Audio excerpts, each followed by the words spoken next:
తండ్రి కుమార పరిశుద్ధాత్మ నామములో మీ అందరికీ మరణాత. జీవాహారము అనే అనుదిన ఆధ్యాత్మిక కార్యక్రమానికి ప్రేమతో మిమ్మల్ని ఆహ్వానించుచున్నాము. ఈరోజు వాక్యాన్ని బైబిల్ గ్రంథం నుంచి మనం ధ్యానించుకుందాం. ఆదికాండము 15వ అధ్యాయం 1వ వచనం. ఇవి జరిగిన తరువాత యెహోవా వాక్యము అబ్రామునకు దర్శనం మందు వచ్చి, అబ్రామా భయపడకుము, నేను నీకు కేడెము, నీ బహుమానము అత్యధిక మగునని చెప్పాను.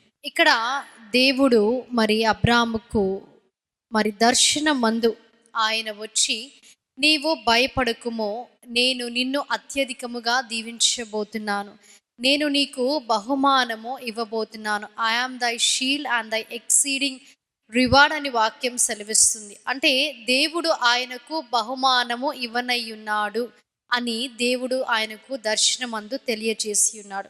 అప్పుడు అబ్రహాము, దేవుడు నాకు ఏమి ఇవ్వనై ఉన్నాడు, నాకు సంతానము లేదు కదా, ఈ ఆస్తి అంతకు కూడా ఎలియాజరే కదా ఉన్నాడు అని ఆయన అనుకున్నప్పుడు దేవుడు ఆయనకు వాగ్దానము చేసి ఉన్నాడు. ఎలియాజరు కాదు, నేను నీకు వాగ్దాన పుత్రుడని ఇవ్వబోతున్నాను, నేను నిన్ను ఆశీర్వదించబోతున్నాను. అక్కడ వాక్యము సెలవిస్తుంది, అతడు యెహోవాను నమ్మెను, అది అతనికి నీతిగా ఎంచబడెను. అబ్రహాము దేవుణ్ణి ఎలాగేది సాధ్యమో, నేను వృద్ధుడిని కదా అని అడగలేదు. సారాని మనము చూచినప్పుడు బలము ఉడిగిన స్త్రీగా మనము చూస్తున్నాం, తను వృద్ధురాలుగా మనము చూస్తున్నాం. ఇది మనుషులకైతే అసాధ్యము, కానీ దేవునికి సమస్తము సాధ్యము. అసాధ్యమైన వాటిని కూడా సాధ్యపరిచే దేవుడు మన దేవుడు.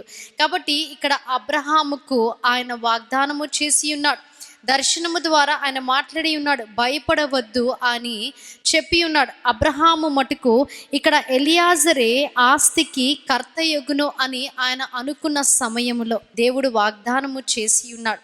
ఆ వాగ్దానాన్ని అబ్రహాము నమ్మి విశ్వసించి ఉన్నాడు. ఎఫెసీ పత్రిక 6వ అధ్యాయంలో మనము చూచినప్పుడు, విశ్వాసమును డాలు పట్టుకొనుడి, దాని వలన దుష్టుని అగ్నిబాణములన్నిటినీ ఆర్పివేయుటకు శక్తిమంతులగుదురని వాక్యం సెలవిస్తుంది. ఈ దుష్టుడు రకరకాల బాణాలు మనుషులపై విసురుతూ ఉంటాడు. ఈ అంత్య దినమందు గర్జించు సింహము వలె ఎవరిని మృంగుదమా, ఏ కుటుంబాన్ని నాశనము చేద్దామా అని వాడు తిరుగుచున్నాడు. మనము దేవుని యందు విశ్వాసం ఉంచినప్పుడు ప్రతి విధమైన అపవాది వేసే అగ్ని బాణములకు మనము ఎలాగైనా వాటిపై విజయము పొందుకుంటామని దేవుడు వాక్యం ద్వారా తెలియజేస్తున్నారు.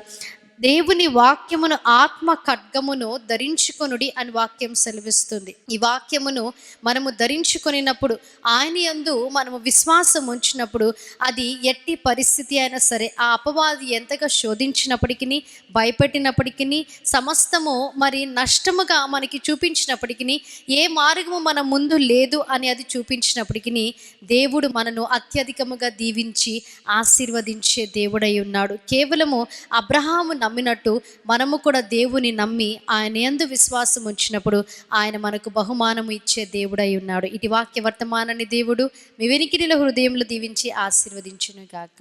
ఆమేన్. మహాగణుడా, మహోన్నతుడా, పరిశుద్ధుడా, నమ్మదగిన మా యేసుక్రీస్తు ప్రభువా, మీకు స్తుతులు స్తోత్రాలు. అవును తండ్రి, అబ్రహాము తండ్రి మిమ్మల్ని నమ్మి ఉన్నాడు దేవా, మీ అందు విశ్వాసం ఉంచాడు, అదే అతనికి నీతిగా ఎంచబడింది అని వాక్యం సెలవిస్తుంది తండ్రి. దేవా, ఎందరు ఈ ఉదయకాల సమయమున ఈ వాక్యాన్ని విని ఉన్నారో, అవిశ్వాసముతో ఉన్నారో తండ్రి దేవా, విశ్వాసం అనే డాలుని మీరు చేత పట్టుకునడి అని వాక్యం సెలవిస్తుంది.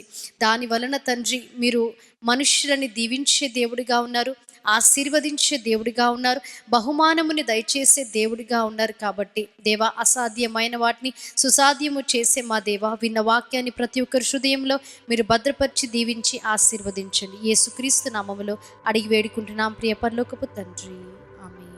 అందరికీ మరణాత. దేవుడు మిమ్మల్ని అందరినీ దీవించి ఆశీర్వదించును గాక.